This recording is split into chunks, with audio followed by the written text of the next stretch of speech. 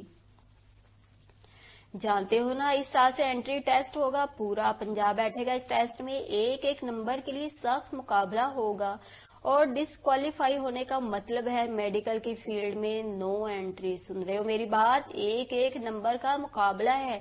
ایک بات غور سے سن لو، میں دوبارہ نہیں دہراؤں گا، اگر تم میرٹ لسٹ پہ نہ آ سکے تو میں بخشوں گا نہیں تمہیں، اپنے ہاتھوں سے گولی مار دوں گا۔ اس کے ابو بھول گئے تھے کہ بخشنے کا اختیار صرف اوپر والے کے ہاتھ میں ہے۔ وہ اپنا غصہ اپنے بیٹے پر اتار رہے تھے، جبکہ بیٹا ان کی باتوں پر پہلی بار اتنا غمگین نہیں ہوا تھا۔ اس کے لیے اس کے ابو کی باتیں جوہر کے پانی کی طرح تھی، سڑی ہوئی اور بدبودار، جو اسے سرد اور ذہنی تعفن کے علاوہ کچھ نہیں دیتی تھی۔ اس نے فرسٹ آنے والی لڑکی سے 8 نمبر کم لیے تھے۔ وہ پر امید تھا کہ اگلے سال ان 8 نمبروں کی سیڑھی کو 2-2 کر کے پھلانگ لے گا اور اپنی سابقہ پوزیشن کو بحال کر لے گا، مگر ایک عجیب سی بات تھی جو اس نے اتنی شدت سے کبھی محسوس نہیں کی تھی۔ فرسٹ پوزیشن حاصل کر لینا کوئی بہت بڑا مارکا سر کر لینے کے برابر نہیں تھا۔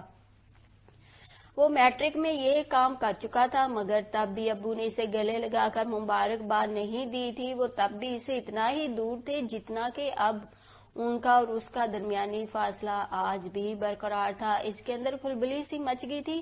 ابو فرسٹ پوزیشن لینے پر بھی خوش نہیں تھے، ابو تھرڈ پوزیشن لینے پر بھی ناراض ہے۔ جب میں ابو کو خوش کر ہی نہیں سکتا تو کس لیے؟ کیوں؟ اس کے ابو کو اس سے صلہ چاہیے تھا اور وہ گلہ کر رہا تھا۔ اے لڑکے، کیا ہر وقت فارغ بیٹھے رہتے ہو؟ یہاں آؤ۔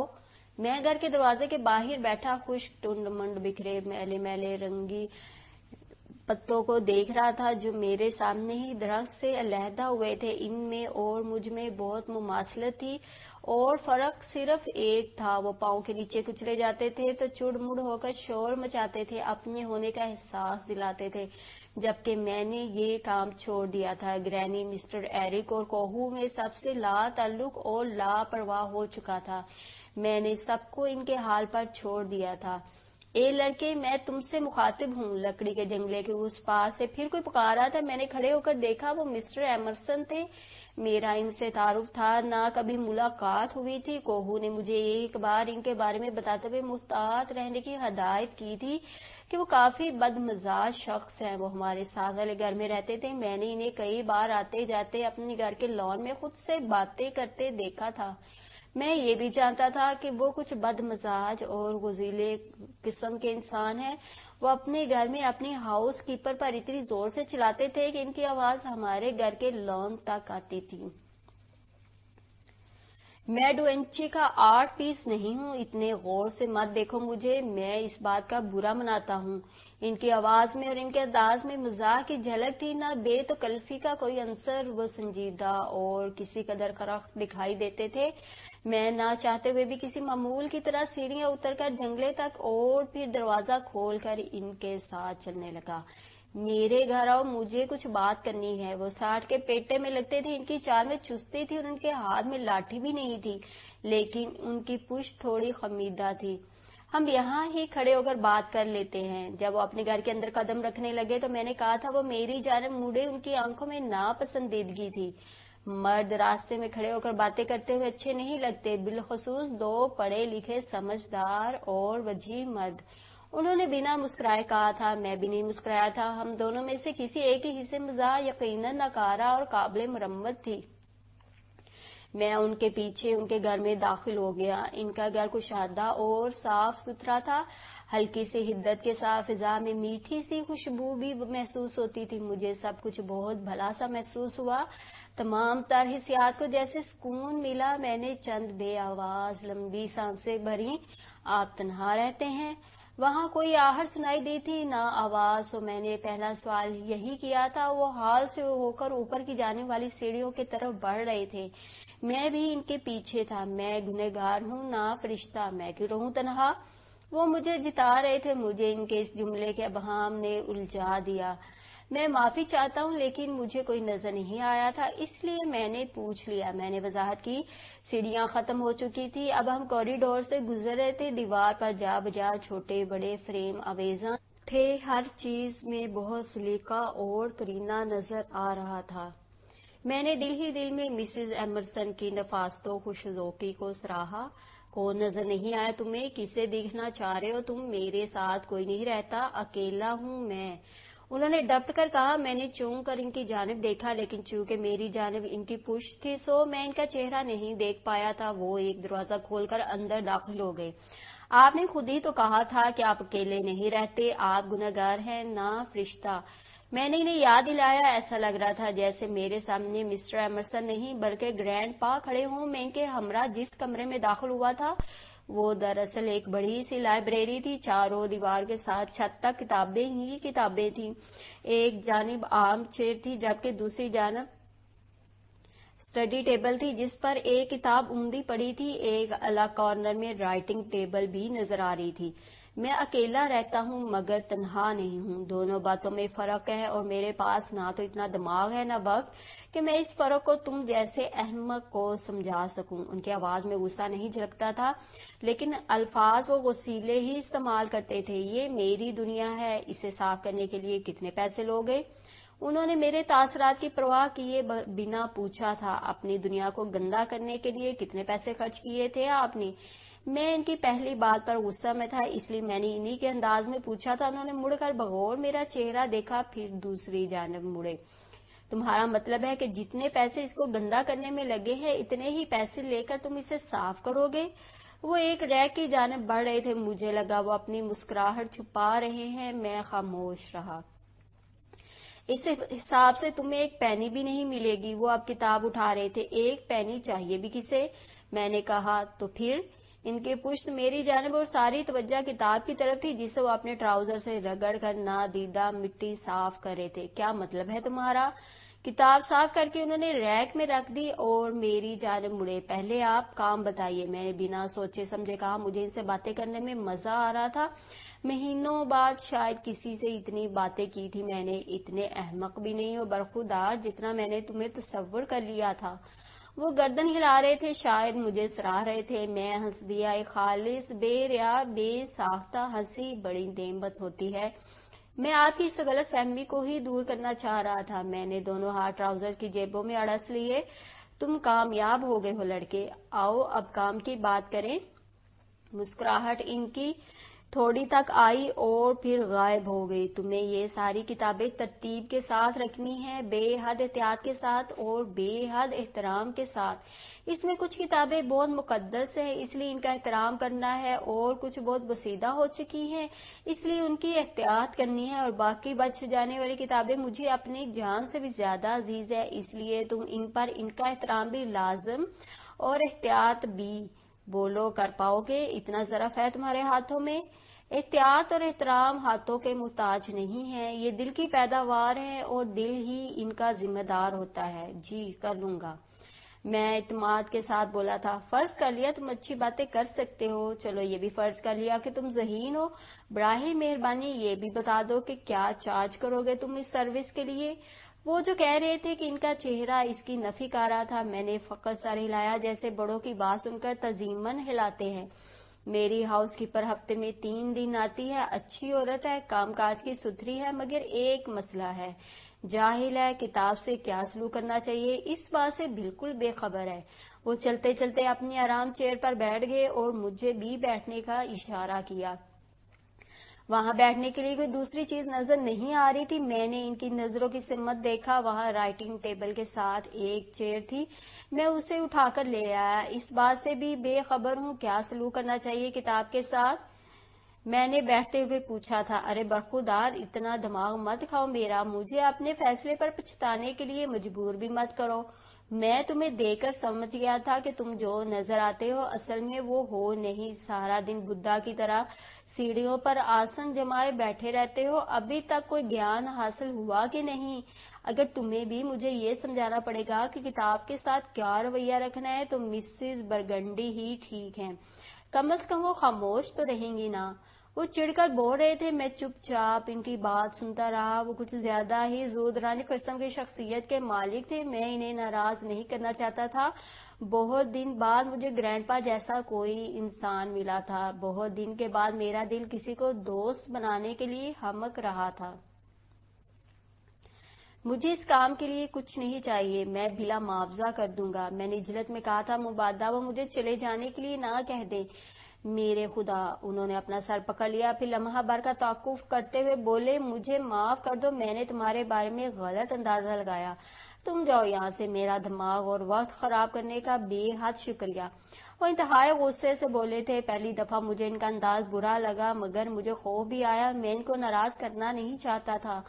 مجھے معاف کر دیجئے جناب، میں پہلی بار مجھے لفظوں کے انتخاب میں مشکل ہوئی۔ محنت کی قیمت جھجک کر وصول کرنے والے ہمیشہ ناکام رہتے ہیں، احمق لڑکے، قدرت نے جو تحائف تمہیں دے رکھے ہیں ان کی قدر پہچاننے میں سستی کا مظاہرہ مت کرو۔ وہ جلدی ہی نرم پڑ گئے تھے۔ میں خاموشی سے ان کی بات سنتا رہا۔ میں تمہیں 5 پاؤنڈ فی گھنٹہ کے حساب سے دے سکتا ہوں، ہفتے میں 3 دن جھاڑ پونچھ کرنی ہوگی، ان کی ترتیب درست کرنی ہوگی، اگر کسی کتاب کے اوراق کو مرمت کی ضرورت ہوگی تو وہ بھی کرنی ہوگی، بے ایمانی اور چوری ناقابل معافی ہوں گے، منظور ہے؟ آپ برا نہ منائیے گا جناب، لیکن یہ تجارت نہیں ہے کہ لین دین صرف رقم سے مشروط ہو، میں نے ہچکچاتے ہوئے کہا۔ انہوں نے مجھے گھورا، پھر گردن ہلائی اور مجھے مزید بولنے کا اشارہ کیا۔ مجھے 5 پاؤنڈ نہیں چاہیے، تمہیں جو چاہیے وہ بتاؤ۔ انہوں نے مجھے اجازت دی، مجھے جھجک سی محسوس ہو رہی تھی۔ میں ایک بات کی وضاحت کر دوں، میری کتابیں مجھے اپنی محبوبہ کی طرح عزیز ہیں، یہ میں کسی کو نہیں دیا کرتا، تم یہاں بیٹھ کر جو چاہے لے لو، لیکن میں اس بات کی اجازت نہیں دوں گا کہ تم انہیں یہاں سے نکال کر کہیں اور لے جاؤ۔ ان کا لہجہ قطعی تھا۔ مجھے کتابیں نہیں چاہیے، میں یہیں بیٹھ کر پڑھ لیا کروں گا۔ دوسرا جملہ میں نے عجلت میں بولا، مبادہ اسے وہ کتاب کی شان میں گستاخی ہی نہ سمجھ لے، اب بک بھی دو، تمہارا مطالبہ کیا ہے؟ وہ اکتا گئے تھے۔ آپ مجھ سے میرے اس کام کے عوض تھوڑی باتیں کر لیا کریں گے، ہفتے میں 1 دفعہ، 1 گھنٹہ، پورا 1 گھنٹہ، میں نے تھوک نکلتے ہوئے کہا۔ انہوں نے آنکھیں پھیلا کر مجھے دیکھا، پھر ناگواری سے گھورا اور آخر میں ناک سکوڑ کر لمبی سانس بھری۔ مانگ لی نا میری سب سے قیمتی چیز، میرا وقت، اتنی سی عمر میں ڈیلنگ ایسی ہے، بڑے ہو کر اچھے بزنس مین بنو گے، کیا یاد کرو گے تم بھی، منظور ہے؟ وہ ذرا سا مسکرائے تھے، اور میں بہت زیادہ۔ تم کہیں جا رہے ہو؟ کوہو نے مجھے باہر نکلتے دیکھ کر سوال کیا تھا۔ اتوار کا دن تھا، وہ نہ جانے کیسے آج جلدی اٹھ گئی تھی۔ میں اپنا سب کام نپٹا کر مسٹر ایمرسن کی طرف جا رہا تھا جب اس نے مجھ سے سوال کیا۔ میں بہت عجلت میں تھا، مجھے مسٹر ایمرسن سے اس کتاب کو ڈسکس کرنا تھا جو انہوں نے مجھے کل پڑھنے کو دی تھی۔ وہ اب مجھے اپنی کتابیں گھر لے جانے کے لیے بھی دے دیا کرتے تھے۔ اس کتاب میں چند بہت دلچسپ تھیوریز کو ڈسکس کیا گیا تھا، اور چونکہ میں انہیں واضح طریقے سے سمجھ نہیں پایا تھا، اس لیے میں جلد از جلد مسٹر ایمرسن کے پاس جانا چاہتا تھا۔ مسٹر ایمرسن، جن کا پورا نام نک ایمرسن برنارڈسن تھا، ایک ادیب، محقق، مورخ اور پبلشر تھے۔ ان کے اور میرے درمیان ایک بات مشترک تھی، وہ انسانوں سے اکتائے ہوئے تھے اور میں انسانوں کا ستایا ہوا تھا۔ ہم دونوں بہت اچھے دوست بن چکے تھے۔ میں ان کی لائبریری کا کیئر ٹیکر بن گیا تھا۔ ان کی لائبریری میں کمیاب اور نادر کتابوں کا ذخیرہ تھا۔ ابتدا میں مجھے کتابیں پڑھنے کا اتنا جنون نہیں تھا، لیکن میرے پڑھنے کی رفتار اتنی تیز تھی اور مسٹر ایمرسن نے ابتدا میں مجھے چند کتابیں پڑھنے کو دی تھی جو انہیں میں نے بہت جلد پڑھ کر واپس کر دی، جس سے وہ بہت خوش اور حیران ہوئے۔ پہلی بار انہیں مجھے ازراہ مروت اپنی کتابیں دی تھی، پھر وہ مطالعہ کو میرا جنون سمجھ کر خوشی خوشی یہ کام کرنے لگے، اور میں نے بھی پہلی بار کتابیں صرف ان کا دل جیتنے کو پڑھنا شروع کی تھی، لیکن مجھے بھی دھیرے دھیرے اس کام میں مزہ آنے لگا۔ کوہو کا بلا وجہ بلا ضرورت سوال اسی لیے مجھے بد مزہ کر گیا تھا۔ کوئی کام ہے مجھ سے؟ میں نے بنا اس کی جانب دیکھے سوال کیا تھا۔ وہ چپ رہی جیسے کچھ سوچ رہی ہو۔ میں نے اپنا جیکٹ پہنا اور اس کے کالرز کو کانوں تک پھیلا کر باہر نکلنے لگا۔ تم جہاں بھی جا رہے ہو وہاں سے جلدی واپس آ جانا، تمہارا سامان پیک کرنا ہے، وہ سابقہ انداز میں بولی، جبکہ میں نہ صرف حیران ہوا بلکہ عجب ششو پن میں گر گیا۔ کوہو کا شروع سے ہی یہی انداز تھا، وہ مجھ سے اپنی مرضی سے مخاطب ہوتی تھی اور مرضی کی ہی بات کرتی تھی۔ پہلے میرا دل چاہا کہ اسے پوچھوں کہ اب مجھے کہاں بھیجا جا رہا ہے، لیکن جان بوجھ کر اسے چڑھانے کے لیے میں نے یہ ارادہ ترک کر دیا۔ اوکے، میں اپنی پوری کوشش کروں گا۔ اس کے سامنے سے تو میں سپاٹ چہرہ لیے ہٹ گیا تھا، لیکن دروازے سے باہر قدم رکھتے ہی جیسے میرا دل بے چین ہوا تھا۔ میرا سامان اب کیوں پیک کروایا جا رہا تھا؟ دروازے کے باہر سیڑھیاں اترتے ہوئے میں نے سوچا تھا، یہ دونوں عورتیں کب تک مجھے پنگ پانگ سمجھتی رہیں گی؟ سیڑھیوں کے بعد اب سرخ روش شروع ہو گئی تھی۔ مسٹر ایمرسن کے سامنے بھی میں کچھ بجھا سا تھا۔ اپنا سب کام نپٹا کر میں جب ان کے سامنے بیٹھا تو زیادہ دیر تک اس کلبلاتے سوال کو ان سے پوچھنے سے روک نہیں پایا تھا۔ کیا بدقسمتی کا کوئی تریاق نہیں ہوتا؟ میرے لہجے سے رنجیدگی نہ چاہتے ہوئے بھی ٹپک رہی تھی۔ سنا ہے وہم کی بیماری لا علاج ہوتی ہے، اور میری معلومات کے مطابق لا علاج بیماریوں کے کوئی تریاق نہیں ہوا کرتا۔ وہ اپنے مخصوص چڑچڑے سے انداز میں کہہ رہے تھے۔ ان سے گفتگو کرتے ہوئے ہمیشہ یہ احساس حاوی رہتا تھا کہ شاید وہ آپ کی باتوں کو ناپسند کر رہے ہیں، لیکن مجھے اتنے دنوں میں ان کے ساتھ رہتے ہوئے یہ اندازہ ہو گیا تھا کہ ان کے چہرے کا یہ تاثر مستقل تھا اور تجربات زندگی کی دین تھا۔ آپ بدقسمتی کو وہم کہہ رہے ہیں؟ میں نے پوچھا تھا۔ نہیں، وہم کو بدقسمتی کہہ رہا ہوں۔ یہ بھی ایک مخصوص طنزیہ جملہ تھا مجھے باور کرانے کے لیے کہ جب بات واضح ہے تو بلا وجہ سوال کی کیا ضرورت تھی۔ تم جانتے ہو تمہارا مسئلہ کیا ہے؟ وہ میری جانب متوجہ تھے۔ وہ 1 گھنٹہ جو وہ مجھے میری خدمات کے معاوضے کے طور مجھے دیتے تھے، اس میں وہ کسی استاد کی طرح مکمل نیک نیتی سے مجھے برداشت کرتے تھے۔ قدرت نے تمہیں چھوٹی عمر اور بڑا دماغ دے دیا ہے۔ تم قدرت کی اس مہربانی پر شکر گزار ہونے کی بجائے اسی سے انتقام لینے پر تل گئے ہو۔ اتنا مت خرچ کرو اس دماغ کو، آئندہ بہت مرحلے آنے ہیں اس کام کے لیے۔ ایک بار پھر وہی مخصوص ناگوار انداز، ناصحانہ الفاظ۔ مجھے بھی ہمیشہ کی طرح غصہ آیا۔ آپ خود بھی بوڑھے ہو چکے ہیں اور آپ کا دماغ بھی۔ آپ کی ساری جنریشن کا یہی مسئلہ ہے کہ جو چیز آپ لوگوں نے اپنی ذات پر نہیں برتی ہوتی، آپ اسے وہم قرار دے دیتے ہیں۔ لیکن مسٹر ایمرسن، لازمی نہیں کہ جو چیز آپ نے زندگی میں کبھی تجربہ نہ کی ہو وہ صرف وہم ہی ہو۔ ہم زندگی کو جس رنگ کے شیشوں کی اینک لگا کر دیکھتے ہیں، زندگی اسی رنگ کی نظر آتی ہے، لیکن اس کا مطلب یہ تو نہیں ہوتا کہ باقی رنگ ہیں ہی نہیں، یا پھر ہمارا وہم ہے۔ آپ کسی پیدائشی اندھے شخص سے پوچھیں کہ تاریک رات کے اس پار کیا ہوتا ہے، تو وہ یہی جواب دے گا کہ مزید تاریک رات۔ اسے بھی آپ اس کا وہم قرار دیں گے؟ میں نے ان سے سوال کیا تھا۔ میرا انداز جارحانہ ہو گیا تھا۔ ان کی اینک ان کی نوکیلی ناک کے آخری سرے پر تھی اور وہ مکمل طور پر اخبار میں منہمک نظر آنے کی اداکاری کر رہے تھے۔ اندھا نہیں جانتا کہ رات کے بعد دن بھی ہوتا ہے، کیونکہ اس نے کبھی دن دیکھا ہی نہیں ہوتا، اس لیے ہم اسے وہمی نہیں کہہ سکتے۔ وہ بدقسمت ہوتا ہے مسٹر ایمرسن، بدقسمت۔ میں نے آخری لفظ پر اپنی ساری قوت لگا دی تھی۔ انہوں نے گردن ہلائی۔ تم تو بہت ذہین ہو گئے ہو۔ وہ بظاہر مجھے سراہ رہے تھے۔ چلو مان لیتا ہوں کہ اندھا شخص بدقسمت ہوتا ہے، لیکن کیا تم اندھے ہو؟ یہ ان کا پہلا سوال تھا۔ انہوں نے آنکھوں سے اینک اتاری تھی۔ تم کسی اور معذوری کا شکار ہو، گونگے ہو یا بہرے ہو؟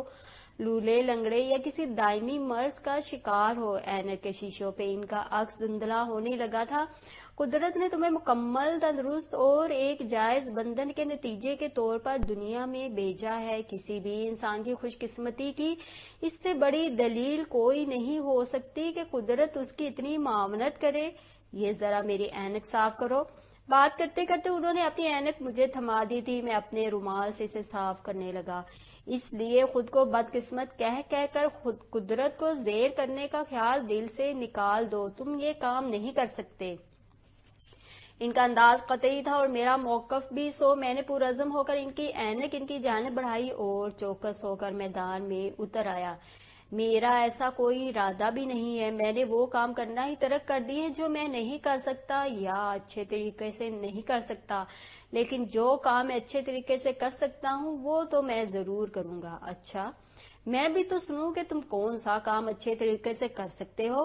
انہوں نے ٹانگ پر ٹانگ اور ناک پر اینک رکھ لی۔ ہاتھ میں جو کتاب تھی وہ بھی کرسی کی آرام پر اوندھی رکھ دی۔ بحث، کم از کم یہ میں کر سکتا ہوں مسٹر ایمرسن۔ تمہارے پاس بمشکل 30 منٹ باقی ہیں۔ کام کی بات کرنی ہے تو کرو ورنہ جاؤ یہاں سے۔ انہوں نے دوبارہ کتاب کی پشت پر ہاتھ رکھا۔ یہ ان کا نفسیاتی حربہ تھا۔ کیا واقعی بدقسمتی صرف ہمارا وہم ہوتی ہے؟ میں نے پوچھا تھا۔ انہوں نے ضد چو کر گہری سانس بھری۔ میرا موقف تو کم از کم یہی ہے کہ بدقسمتی صرف وہم ہوتی ہے۔ جو خود سوچو قدرت ایک دنیا بناتی ہے، اسے محبت سے تخلیق کرتی ہے، اسے نعمتوں سے برکتوں سے مالا مال کرتی ہے، اپنی مخلوق کے لیے ہر آسانی عطا کرتی ہے۔ اس کا مطع نظر کبھی یہ نہیں ہو سکتا کہ وہ اپنی مخلوق کو پریشان کرے، اسے دکھ دے یا اس کی بے چینی کا باعث بنے۔ یہ کام حضرت انسان خود کرتا ہے۔ اس دنیا میں جتنی کشمکش ہے، جتنی بے سکونی ہے، وہ ہماری یعنی انسان کی پیدا کردہ ہے۔ بدقسمتی بھی اسی بے سکونی کا نام ہے۔ وہ لمحہ بھر کے لیے رکے، پھر بولے، قدرت نے اسے تخلیق نہیں کیا، اس نے تقدیر لکھی ہے۔ چلو تم اسے قسمت کہہ لو، ایک بات ذہن نشین کر لو، قدرت آپ کی تقدیر کو آپ کی آسانی کے لیے لکھتی ہے۔ یہ پاؤں کی بیڑی ہے، ہتھ کڑی نہ زنجیر۔ یہ وہی ہے جو آپ ہیں، یعنی آپ کو دنیا میں بھیجنے سے پہلے قدرت جس حفاظتی پرد سے آپ کو ملفوف کر دیتی ہے اسے تقدیر کہتے ہیں۔ قدرت آپ کو جس تقدیر کا تحفہ دیتی ہے، یقین کرو وہی مناسب ترین ہوتی ہے۔ ایک عمدہ موزوں لباس کی طرح آپ کسی اور کے لباس میں اتنی آسانی سے نہیں سما سکتے جتنا کہ خود اپنے لباس میں۔ اس لیے اسے قدرت کا دان سمجھو، عطا، مہربانی۔ یہ بندش نہیں ہے کہ اس کا توڑ ڈھونڈا جائے، یہ بیماری نہیں ہے کہ اس کا تریاق مانگا جائے۔ فرض کرو قدرت انسان کو اپنے ہاتھوں سے تقدیر لکھنے کا موقع دے دیتی تو کیا ہوتا؟ دنیا کا اس سے برا حال ہو جاتا جو اب ہے۔ انسان تو آزادانہ طور پر اپنی خوراک کے بارے میں یہ فیصلہ نہیں کر سکتا کہ دوپہر کو کیا کھا رہا ہے تو شام کو کیا کھائے گا، کل کیا کھائے گا، کل کے بعد کیا کھائے گا۔ یہ قدرت کا کام ہے میرے بچے، اسے کرنے دو۔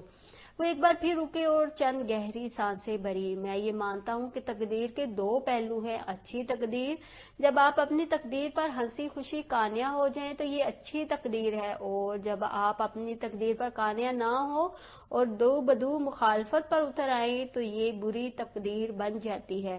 قدرت کے ساتھ مقابلہ نہیں کیا جا سکتا، مقابلہ اپنے برابر والوں سے ہوتا ہے۔ قدرت پر راضی ہوا جاتا ہے، اس کی لکھی تقدیر پر قانع ہوا جاتا ہے۔ یہ بات تم جتنی جلدی سمجھ لو اتنا اچھا ہے۔ میں نے پہلے بھی کہا ہے کہ قدرت آپ کو مکمل پیدا کرے اور ایک ایسے بندھن کے نتیجے میں پیدا کرے جو جائز ہو تو یہ ہی اس کی آپ پر سب سے بڑی مہربانی ہے۔ اس مہربانی پر شکر ادا کرنا سیکھو، قانع ہونا سیکھو۔ تقدیر کو اوڑھنی سمجھو، بچھونا نہیں۔ اسے پشت پر نہیں، بہادروں کی طرح سینے پر رکھو۔ تقدیر کو زیر نہیں، زبر کرنا سیکھو۔ ان کا انداز ہمیشہ کی طرح مدلل اور مفصل تھا۔ مجھے بہت کچھ سیکھنے کو موقع ملا تھا، لیکن ان کے کہنے کے مطابق تقدیر کو زیر کیسے کرنا تھا یہ میں نہیں جانتا تھا۔ میں جانتا ہوں کہ تم اپنے حالات سے مطمئن نہیں ہو، تمہاری زندگی میں کچھ مشکلات ہیں، لیکن اس کا مطلب یہ تو نہیں کہ تم اس وہم کا شکار ہو جاؤ کہ تم بد قسمت ہو۔ یہ تو ایسا ہی ہے کہ تم اپنی ناکامی پر اپنے ہاتھوں سے ماتھے پر بدقسمتی کا ٹیگ لگا لو اور اس کے بعد خود کو کوسنے کی بجائے قسمت کو